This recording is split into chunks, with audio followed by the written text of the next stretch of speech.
توجہ ہے، خوف رکھتا ہے ابلیس، رکھے یا نہ رکھے اظہار کرتا ہے، تو کسی کے تقوی پہ اعتبار نہ کرنا جب تک اسے جانچ نہ لو۔ انی اخاف اللہ رب العالمین، میں تو اللہ سے ڈرتا ہوں جو عالمین کا رب ہے۔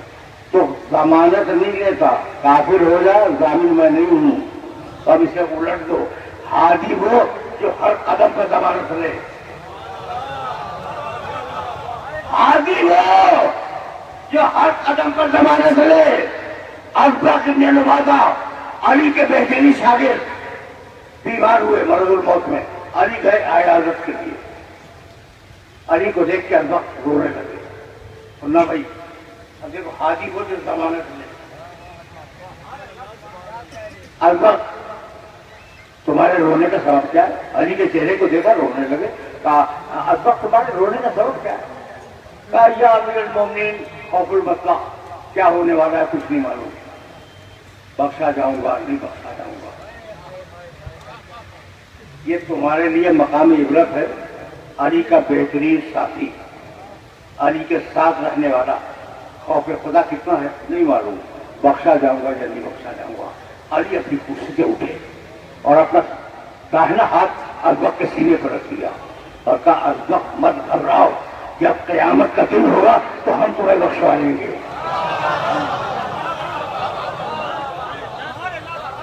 جب قیامت کا دن ہوگا تو ہم تمہیں بخشوا لیں گے۔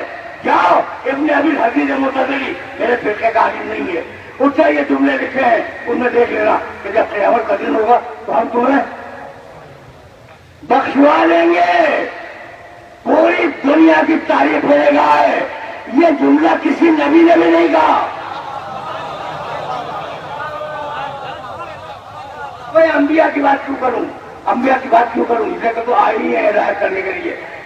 میں یاد رکھنا کہ تاریخ میں بڑے بڑے فقہا گزر گئے، بڑے بڑے خلفاء گزر گئے، بنی عباس کے، بنی امیہ کے، بڑے بڑے فقیہ گزر گئے، بڑے بڑے عالم گزر گئے، بڑے بڑے صوفیاء کرام گزر گئے، کسی کے منہ سے نہ نکلا کہ ہم بخشوا لیں گے۔ سلجوقی بادشاہ، ساسانی بادشاہ، مغل بادشاہ، ان کے سارے پیر، ان کی تاریخیں ہمارے سامنے ہیں، کسی نے نہیں کہا کہ مت گھبراؤ ہم تمہیں بخشوا دیں گے، کسی نے نہیں کہا نا، یہ جملہ یاد رکھو گے نا، کسی نے نہیں کہا۔ ارے بھائی کہے وہ جسے پہلے اپنے بخشے جانے کا یقین ہو۔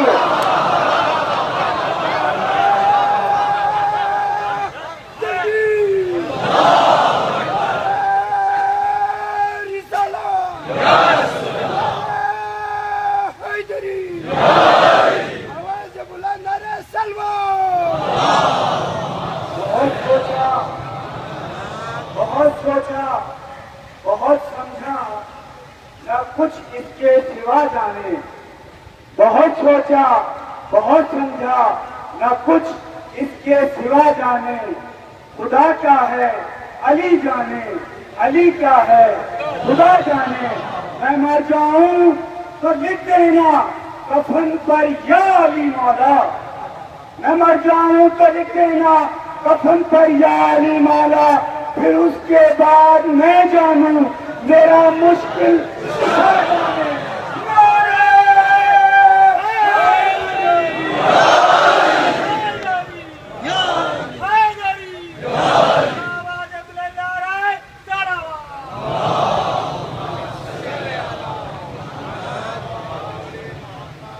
یہ بڑا عظیم سلسلہ فکر ہے، کیا میں اپنے سننے والوں کو لے کے آ گیا۔ تو اب تلخیص ہو رہی ہے گفتگو کی کہ ہم نے نفس بنایا، نفس کو بہترین بنایا، اپنے وجود کی دلیل رکھ دی تمہارے نفس کے اندر، فَأَلْهَمَهَا فُجُورَهَا وَتَقْوَاهَا، اور اس کے بعد پھر اب قرآن نے آواز دیا وَحَسِبْتُمْ، اب فکر آگے بڑھ رہی ہے۔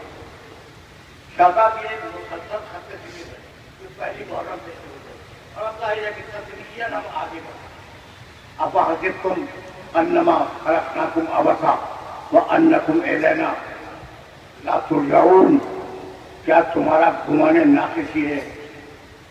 دیکھو میں متصلوں کی ساری تفصیلوں پچھلی ساری تفصیلوں سے متصل ہوں. کیا تمہارا خیال یہ ہے اپحسبتم انما خلقناکم عبثا کہ ہم نے تمہیں بے مقصد پیدا کیا؟ وانکم الینا لا ترجعون اور کیا یہ سمجھتے ہو کہ ہماری طرف تمہیں واپس نہیں آنا؟ قرآن ہے، کیا تمہیں ہماری طرف واپس نہیں آنا؟ تو ہر ایک کو جانا ہے، توجہ رہے. اور اب جب جانا ہے تو موقع میں سوال میں جانا ہے. اب یہاں میں روک رہا ہوں. اب انسان کو کیا دیا؟ ہوا سے خمسہ. آپ سے دیکھو، کان سے سنو، ہوا سے خمسہ سیکھو. اور ہوا سے خمسہ کو کیا دیا؟ کچھ اور دیا.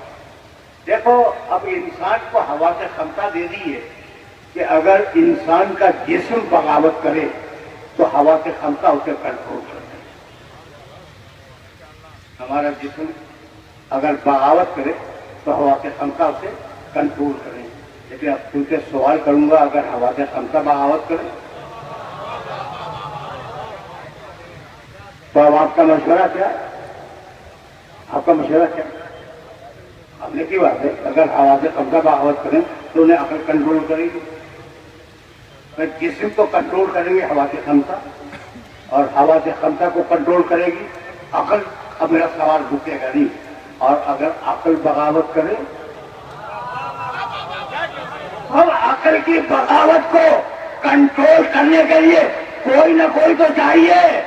تو اسی کنٹرول کرنے والے کا نام ہے محمد رسول اللہ.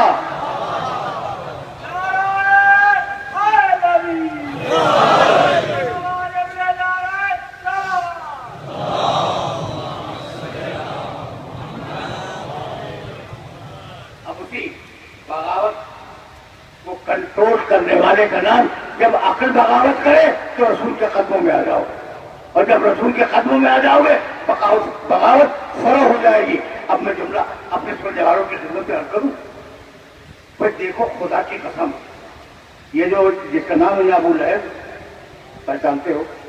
بسم اللہ الرحمن الرحیم. تبت یدا ابی لہب وتب ما اغنی عنہ مالہ وما کسب سیصلی نارا ذات لہب وامرأتہ حمالۃ الحطب فی جیدہا حبل من مسد.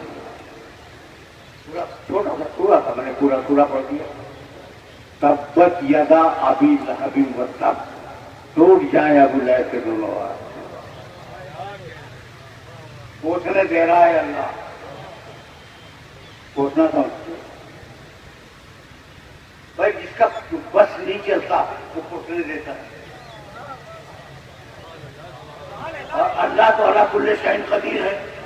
کا سمجھانے کے لیے پوچھنے دے رہا ہوں، سمجھانے کے لیے کہ ابو لہب کے دونوں ہاتھ ٹوٹ جائیں. اب تو میں پوچھوں گا اپنے سننے والوں سے کہ بھائی ابو لہب کے دونوں آنکھیں تم نے ٹوٹ جائیں؟ ابو لہب کے دونوں آنکھیں ٹوٹ جائیں؟ یہ تو نہیں ہے. اچھا، ابو لہب کی دونوں ٹانگیں ٹوٹ جائیں؟ یہ بھی نہیں ہے. ابو لہب کے دونوں کان بہرے ہو جائیں؟ یہ بھی نہیں ہے. ابو لہب کے دونوں ہاتھ ٹوٹ جائیں تو ابو لہب کے ان ہاتھوں نے تقسیم کیا کی تھی؟ کچھ نہ کچھ تو کیا ہوگا. ابو لہب کے ان ہاتھوں نے کچھ نہ کچھ تو کیا ہوگا. بتلاؤ بھائی، عجیب مرحلے بگڑے، عجیب مرحلے بگڑے. بتلاؤ، جب پیغمبر اکرم نے ذوالشیرہ کے پہلے اعلان میں کہا کہ مجھے رسول مان لو، تو اسے رسول کو مارنے کے لیے ہاتھ اٹھایا. بہت توجہ رہے. اور یہ تو ایک واقعہ ہوا. ابو طالب نے ڈانٹ کر روک دیا تھا، ہاتھ نیچے کر ورنہ تیرا ہاتھ توڑ دوں گا.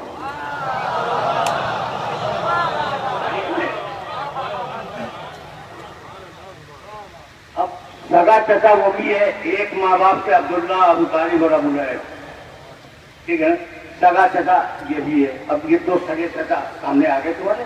اچھا، تو جانتے کیا کرتا تھا؟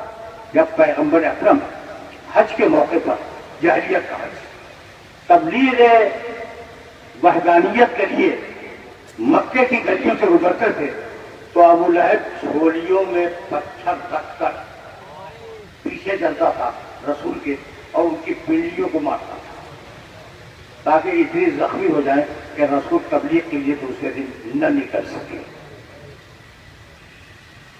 کیا کیا اس نے؟ رسول کی پنڈلیاں زخمی کی. یہی تو ہے، رسول کی پنڈلیاں زخمی کی. جس نے رسول پر حملہ کیا ابو لہب نے، اللہ برداشت نہ کر سکا. تو اگر کوئی نفس رسول پہ حملہ کرے،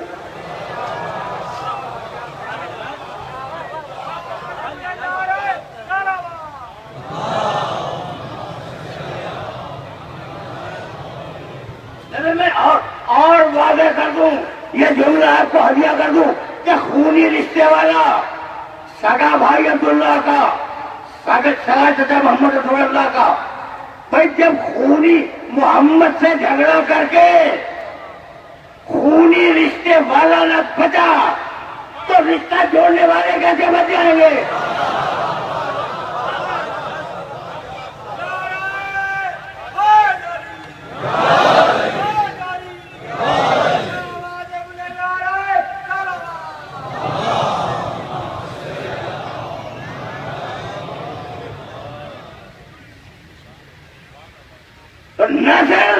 کچھ نہیں، فخر نہ کرنا کسی قوم میں ہونے پر. دیکھو قرآن مجید نے آواز دی اور بہت برمحل یہ آئے مبارکہ پڑھ رہا ہوں میں کہ یا ایھا الناس انا خلقناکم من ذکر و انثی وجعلناکم شعوبا وقبائل لتعارفوا ان اکرمکم عند اللہ اتقاکم. اے انسان، اے لوگوں، اے آدم کے بیٹو، ہم نے تمہیں ایک مرد اور ایک عورت سے پیدا کیا. وَجَعَلْنَاكُمْ شُعُوبًا وَقَبَائِلَ، اور ہم نے تمہیں قوموں میں اور قبیلوں میں تقسیم کیا. تعصب کے لیے نہیں، لِتَعَارَفُوا، تاکہ پہچانے جاؤ. یہ ہے قرآن کی پالیسی. نہ کوئی قوم، نہ کوئی قبیلہ، سب انسان. اور قوموں میں اور قبیلوں میں ایسے تقسیم ہوئے کہ تم ایک دوسرے کو پہچان سکتے، ایک دوسرے کی شناخت کر سکتے. اِنَّ اکرمکم عند اللہ اتقاکم، تم میں صاحب عزت تو ہے اللہ کی نگاہ میں جو صاحب تقویٰ ہو. تو نسل کی کوئی حیثیت نہیں، قوم کی اسلام میں کوئی حیثیت نہیں، قبیلے کی اسلام میں کوئی حیثیت نہیں. اچھا تو رنگ کی حیثیت ہو؟ نہیں، رنگ کی بھی حیثیت نہیں ہے. وہ کالا تھا جو لوگوں کو اذان کے لیے بڑھا رہا تھا.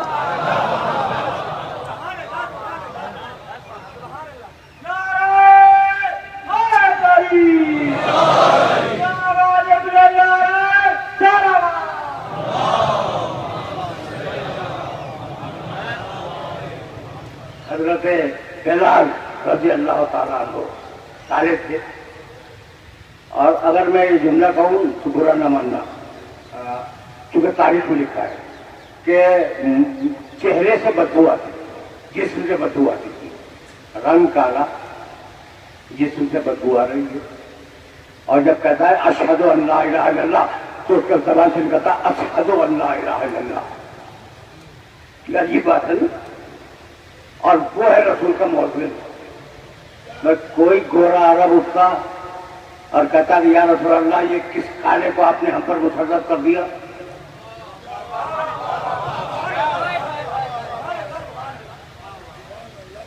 کتنے اچھے لوگ تھے اس زمانے کے، کتنے پیارے لوگ تھے کہ کسی نے بھی چیلنج نہیں کیا. تبھی زبان سے کسی بزرگ نے کہا تھا کہ یہ تو کہتا ہے اشہد ان محمد رسول اللہ، تو مسکرا کے رسول نے جواب دیا تھا سین بلال شین عند اللہ. بلال کی سین اللہ کی نگاہ میں شین ہی ہے.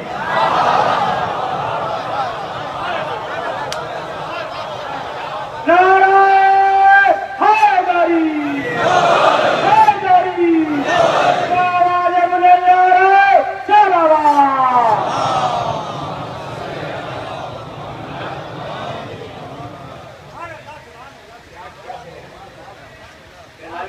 کی سین اللہ کی نگاہ میں شین ہی ہے. تو اب رسول نے اسے گلدستہ اذان پہ کھڑا کر دیا. میں تو تاریخ دیکھ دیکھ کے تھک گیا. تاریخ نہیں ہے جو میری لائبریری میں موجود ہو. ایک دیکھیے کسی کا اعتراض نہ ملا کہ یا رسول اللہ اسے ہٹا دیجیے, ہم گورے اور خاندانی عربوں میں سے کسی کو مؤذن بنا دیں.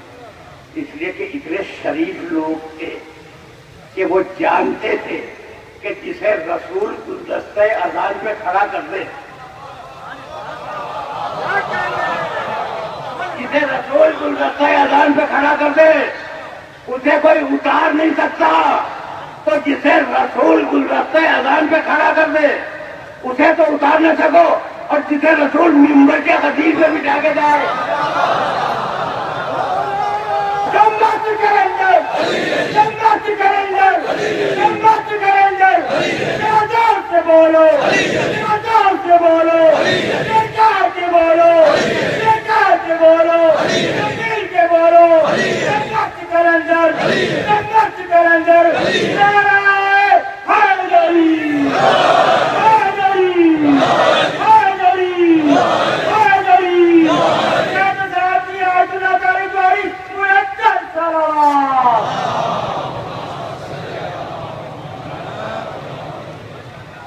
مسجد مسجد منبر منبر مسجد مسجد منبر منبر مسجد مسجد منبر منبر درہ درہ کعبہ کعبہ نعرہ حیدری آواز بلند صلوات. بس میرے عزیزوں, میرے دوستوں, دامن وقت کوتا ہوتا جا رہا ہے اور اب میرے پاس سے اتنا وقت نہیں ہے, مسائل بہت زیادہ ہیں. اب یہاں رک جاؤ تو نسل کی کوئی اہمیت نہیں اسلام میں, کوئی نہیں. اب وہ لیفٹ آگے دیکھ لیا تم نے, رنگ کی کوئی حیثیت نہیں ہے. پیشہ یہ موچی ہے تمہاری نگاہ میں کیسا بے عزت پیشہ ہے, حالانکہ وہ صنعت کا تھا. بہت توجہ رہے, کسی پیشے کو عیب کی نگاہ سے نہ دیکھیں. ہر پیشہ تمہارے لیے ضروری ہے, ٹھیک ہے نا. اب میں عرض کروں, دنیا میں وسائل معیشت 4 ہیں: صنعت, تجارت, اور بتاؤ زراعت, محنت. اور ہم تو محنت ہی کر کے کماتے ہیں. یہ تو محنت کا دور ہے, لیکن فی الحال محنت کو چھوڑ دو. صنعت, تجارت, زراعت, اور ان تینوں پیشوں کو تم حقیق کرو. بری بات ہے, ان کی عزت کیا کرو گے. یہ پیشے اگر نہ ہو تو بھوکے مر جاؤ. یہ پیشے اگر نہ ہو تو تمہیں پہننے کے لیے جوتے نصیب نہ ہو. ان پیشوں کا احترام کرو. اب میں جوتا بنانا یہ صنعت ہے, کھیتی باڑی کرنا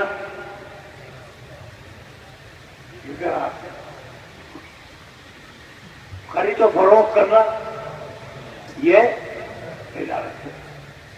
تو اب عرض کروں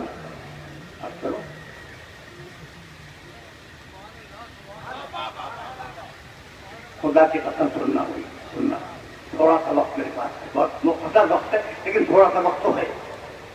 اور قرآن کا پڑھنا بھی ثواب ہے, سننا بھی ثواب ہے.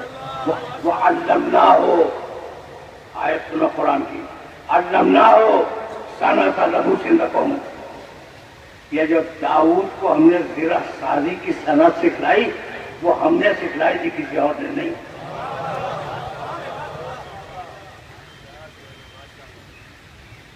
صنعت سکھلانے والا اللہ, احترام کرنا صنعت کا. بہت توجہ رہے, بہت توجہ رہے, احترام کرنا صنعت کا. اچھا اب زراعت بتاؤں, سورہ واقعہ. انتم تزرعونہ ام نحن الزارعون. تم کس غلط فہمی میں مبتلا ہو, کھیتی ہم کرتے ہیں, کھیتی تم تھوڑی کرتے ہیں. صنعت کرے اللہ, زراعت کرے اللہ اپنی طرف کر رہا اور اب بچی تجارت حل ادلکم تینوں مقامات کے آگے پڑھو حل ادلکم علی تجارت تنجیکم من عذاب علیم ہم بتائیں ایک ایسی تجارت تمہیں بتلا دیں یہ تمہیں عذاب سے بچا دے بہت بہت توجہ رکھنا ہم تمہیں ایسی تجارت بتلا دیں جو عذاب سے بچا دے بھائی اپنے نفس کو دے دو ہماری مرضی خرید لو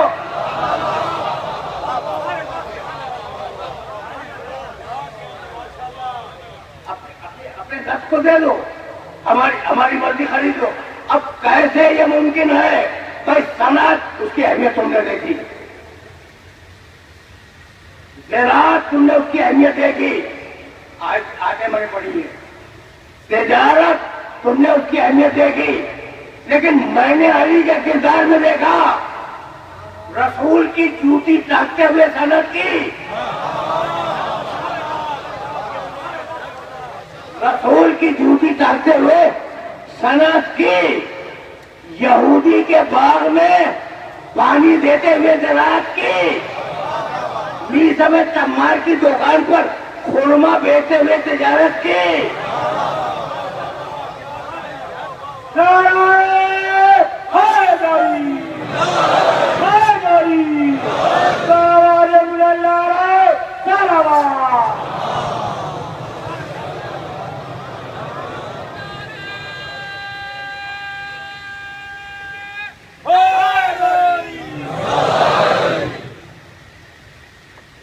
لیا تم نے لیکن نہیں بھائی جملہ تو کہوں گا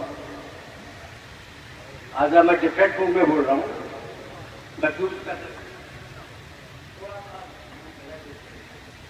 اور میں نے کہا بھائی موضوع کو جسٹیفائی ہونا ہے اور اب وقت باقی نہیں رہا تو تیزی سے گزر جاؤ ان مرحلوں سے تو اب علی نے یہودی کے باغ میں پانی دیا ٹھیک ہے نا زراعت کی میرے نبی کی جوتیاں ٹانکی صنعت کی میسم تمار کی دکان پر میسم کسی کام کی چلے گئے تھے بیٹھ گئے تجارت کی لیکن علی کی تجارت دوہری ہے جوتا ٹانکا جاگتے ہوئے پانی دیا جاگتے ہوئے تجارت کی جاگتے ہوئے اور سوتے ہوئے اگر جاگتے ہوئے دیکھنا ہو تو میسم کی دکان پہ دیکھو اور اگر علی کو سوتے ہوئے تجارت کرتے دیکھنا ہو تو پھر رسول پہ دیکھو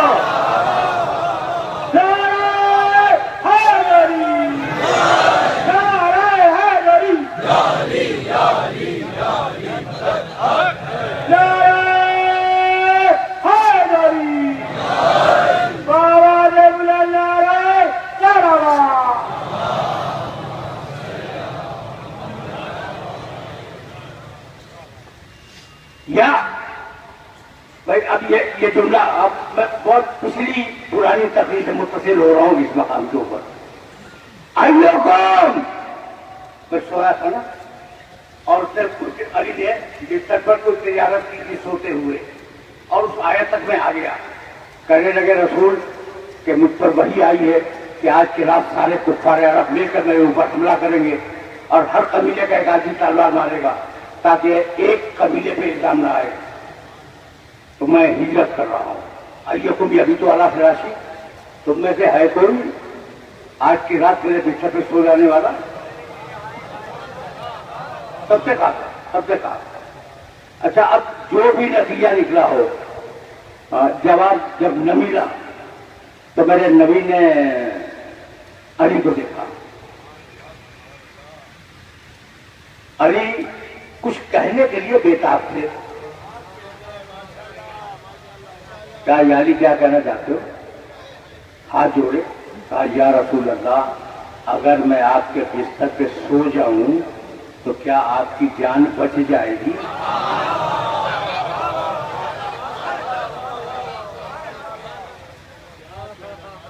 ہاں یا علی اگر تم میرے بستر پہ سو جاؤ بچ جائے گی. یہی تو کہلوانا چاہ رہے تھے. اس مرحلہ فکر تک جو مرحلہ فکر آج معین تھا کہ ہاں اگر تم میرے بستر پہ سو گئے تو تمہاری جان میری جان تمہارے سونے سے بچ جائے گی. یہی تو کہلوانا چاہ رہے تھے. یعنی اپنی جان کی فکر نہیں, رسول کے جان کی فکر. علی بستر رسول پہ سو گئے اور ادھر سے آیت آئی جاؤ قرآن مجید میں دیکھ لینا اور جتنے مفسر ملے ان سب کی تفسیروں میں دیکھ لینا. تو میرا نفس میں یشری نفسہ ابتغاء مرضات اللہ واللہ رؤوف بالعباد. بندوں میں ایک بندہ ایسا بھی ہے جو نفس کو بیچتا ہے, مرضی کو خریدتا ہے.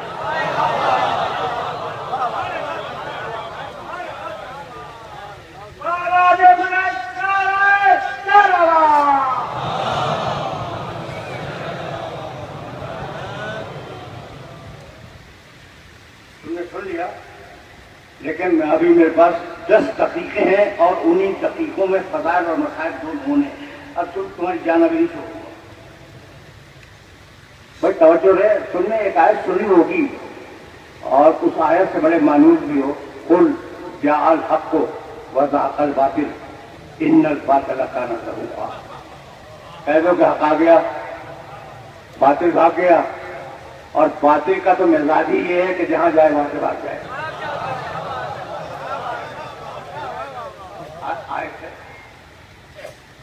مجھے کبھی کبھی معاف کر دیا کرو اور آؤ کے ریکارڈ بولوں. مجھے کبھی کبھی معاف کر دیا کرو. اب یہ آؤ کے ریکارڈ میں کیوں کہہ رہا ہوں؟ میں آیت کیا کہہ رہی ہے؟ حق آ گیا, باطل بھاگ گیا. باطل بھاگ گیا. شب ہجرت کیا ہوا؟ حق بھاگ گیا, باطل کھڑا رہا.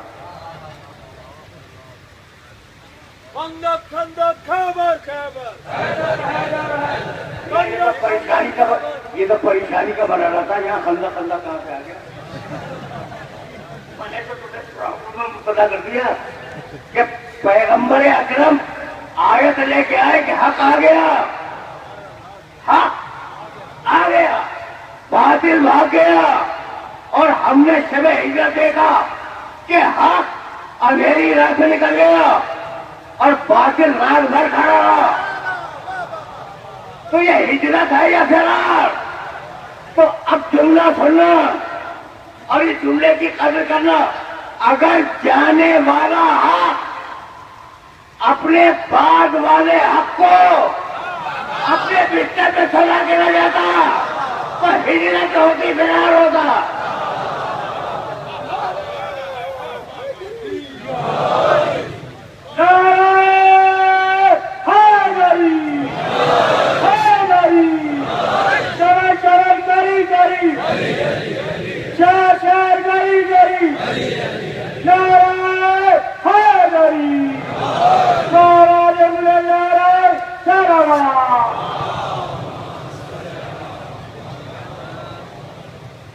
یہ جملہ یاد رکھو گے نا, یہ پالیسی میکنگ جملہ ہے کہ اگر جانے والا حق اپنے بعد والے حق کو بستر پر چھوڑا کے نہ جاتا تو باطن کی ہجرت ہوتی, فرار ہوتا. لیکن اب میں کیسے عرض کروں؟ اب میرا رسول ایک غار میں پوشیدہ ہے, میرا علی بستر پر, رسول کے بستر پر ہے یا نہیں؟ میں نے ایک جملہ کہا تھا اور آج اس جملے کی تکمیل کر دوں تاکہ آج بات مکمل ہو جائے اور میں چلا جاؤں مسائل کی طرف. میرے پاس اب 6 دقیقے رہ گئے کل اور 6 دقیقوں میں بات کو مکمل ہو جا رہا ہے. بات کو سننا, بات سننا. دیکھو بھائی, رسول کے بستر پہ علی سو رہے ہیں, ٹھیک. حضرت ام حبیبہ رضی اللہ تعالیٰ عنہا کو تم لوگ پہچانتے ہو, رسول کی زوجہ ہے اور جناب ابو سفیان کی بیٹی. جناب ابو سفیان مسلمان اس وقت تک نہیں ہوئے تھے, ظاہری طور پر نہیں, کہ ظاہری طور پر بھی مسلمان نہیں ہوئے تھے, لیکن بیٹی تو بیٹی ہے نا. بیٹی سے ملنے مدینے آ گئے, رسول کا بستر بچھا ہوا تھا, انہوں نے لپیٹ کر رکھ دیا. اب بات کریے تو بستر کھول دینا چاہیے, انہوں نے لپیٹ کر رکھ دیا. ٹھیک ہے نا. حضرت ابو سفیان کو برا لگا. کہا بیٹی تم نے بستر بیٹھ دیا. کہا بابا یہ ہے میرے نبی کا بستر, یہ ہے میرے نبی کا بستر, اس پہ نااہل نہیں بیٹھ سکتا. آخری جملے سے قریب ہو گیا ام المومنین کا فیصلہ کہ نااہل رسول کے بستر پر بیٹھ نہیں سکتا. بستر ہے ذاتی کام کے لیے, ممبر ہے سرکاری کام کے لیے. جب بستر پہ نہ بیٹھ سکے تو ممبر پہ نااہل کیسے بیٹھ جائے گا؟ خیبر کا فاتح, داماد محمد, داماد پیغمبر, حسنین کا بابا, جبریل بھی بولے, میکائیل بھی بولے, آدم بھی بولے, حوا بھی بولی.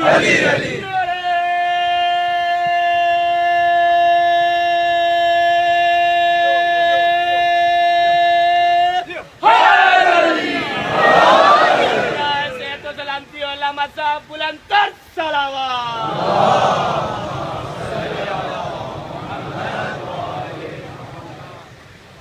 بس میرے عزیزوں, میرے دوستوں, گفتگو اس مرحلے پر اختتام پذیر ہو گئی.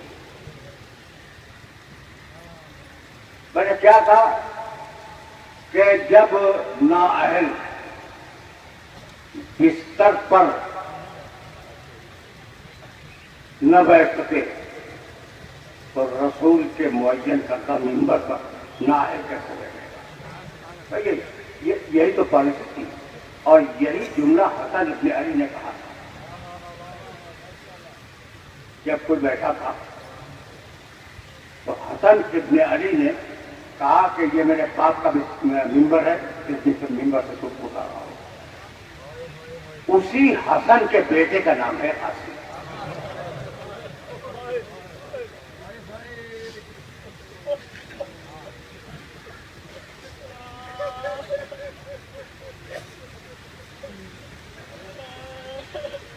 تیرہ برس کا بچہ, آج قاسم کا ماتم ہے, محرم کی کافی تاریخ ہے, تو 4 یا 5 جملے سن لو اور مجھے اجازت دے دو. 13 برس کا بچہ, چھوٹا سا بچہ, 13 برس کی عمری کیا ہوتی ہے؟ جب حسن مشتبہ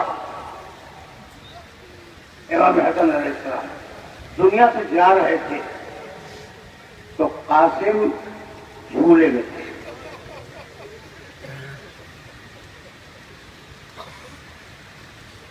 کہنے لگے ام فروا ذرا میرے بیٹے قاسم کو تو لاؤ. قاسم آئے, سینے پہ لٹا دیے گئے. قاسم کافی دیر تک بچے کو پیار کرتے تھے, پھر اپنے تکیے کے نیچے سے تعویذ بھی ڈالا اور اس کے شانے پہ باندھ دیا اور کہا ام فروا اس تعویذ کی بھی حفاظت کرنا, اس بچے کی بھی حفاظت کرنا, اور اگر کبھی کوئی بڑا وقت آ جائے اس بچے پر تو کہہ دینا کہ اس تعویذ کو کھول کے پڑھ لے, اس میں اس کی پرابلم کا, اس کے مسائل کا حل ہوگا. ام فروا بچے کی بھی حفاظت کرتی رہی, تعویذ بھی بچے کے گلے میں بنا رہا, بازو کی کبھی بازو میں تھا کبھی گلے میں تھا, جب بڑا ہوا تو گلے میں آ گیا. وہ تعویذ رہا یہاں تک کہ عاشور کا دن آیا. اور محمد گئے, زینب کے بیٹے, جب اون محمد جا رہے تھے نا تو بھتیجا اپنے چچا کو دیکھ رہا تھا.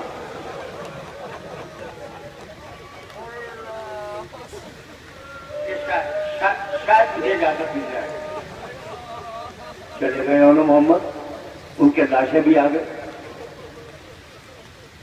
ابو الفضل عباس کا پہلا بھائی گیا, اس کا لاشا بھی آ گیا. دوسرا بھائی بھی گیا, اس کا بھی لاشا آ گیا. ابھی تیسرا بھائی گیا نہیں تھا, اب سگا بھتیجا ہے حسین کا, تو سگا بیٹا ہے حسن کا. کہنے لگا چچا جان مجھے جنگ کی اجازت ہے. حسین نے بچے کو گھور کے دیکھا. جملہ سنو گے؟ کہا قاسم تمہیں کیسے اجازت دے دوں؟ تم کو میرے امام کی نشانی ہو نا.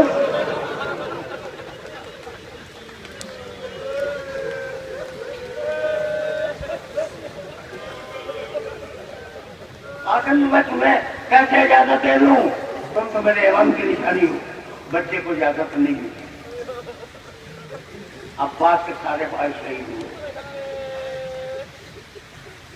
جب عباس کے بھائی شہید ہو گئے دیکھو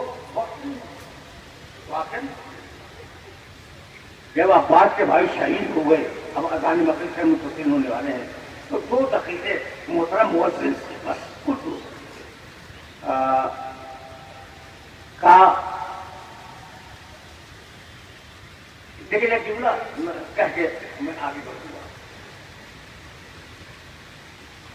ابو الفضل عباس کا چھوٹا سا بچہ تھا محمد ابن عباس. چھوٹا سا بچہ.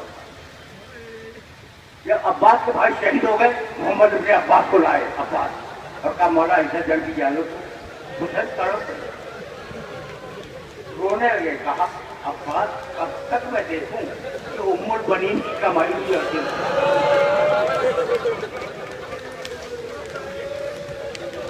لے جاؤ یہ چھوٹا بچہ لے جاؤ. 12 بچہ بھی شہید ہوا. قاسم کو اجازت نہیں. جب قاسم کو اجازت نہیں ملی تو دبدبائی ہوئی آنکھوں کے ساتھ اپنی ماں کے خیمے میں آیا. دل بھرا ہوا ہے. اجازت کا قاسم ہے. چچا نے اجازت دینے سے منع کر دیا. دبدبائے ہوئے تھے. اگر ایسے میں کوئی محبت کرنے والا پوچھ لے تو ابھی پھوٹ کے روتا ہی ہے نہیں. بچہ پھوٹ پھوٹ کے رونے لگا. کہا بیٹے قاسم کیا ہوا؟ کہا چچا اجازت نہیں دیتے.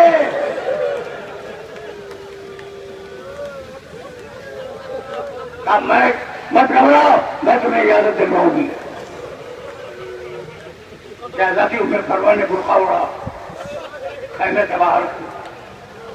حسین کرسی میں بیٹھے بیٹھے دور کرنے لگے عباس تمہاری زندگی میں کوئی بیوی خیمے سے باہر آ گئی.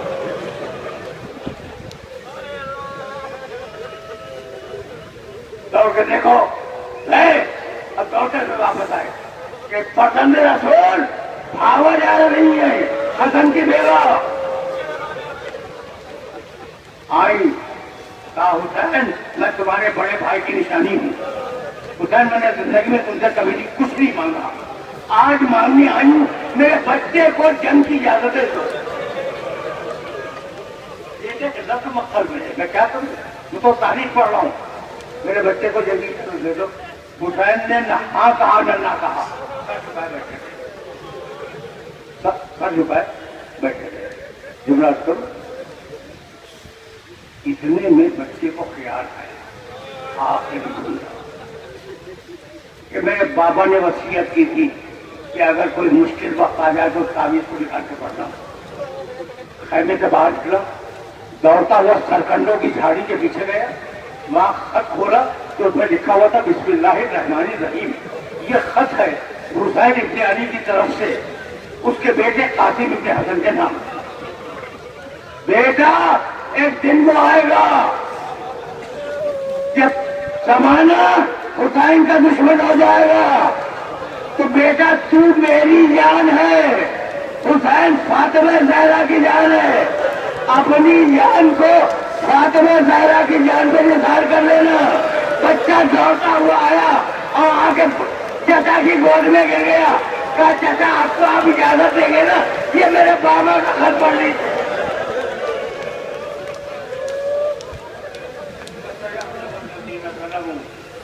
ایام خربنی انقلبون ربنا تقبل منا انك انت السميع العليم.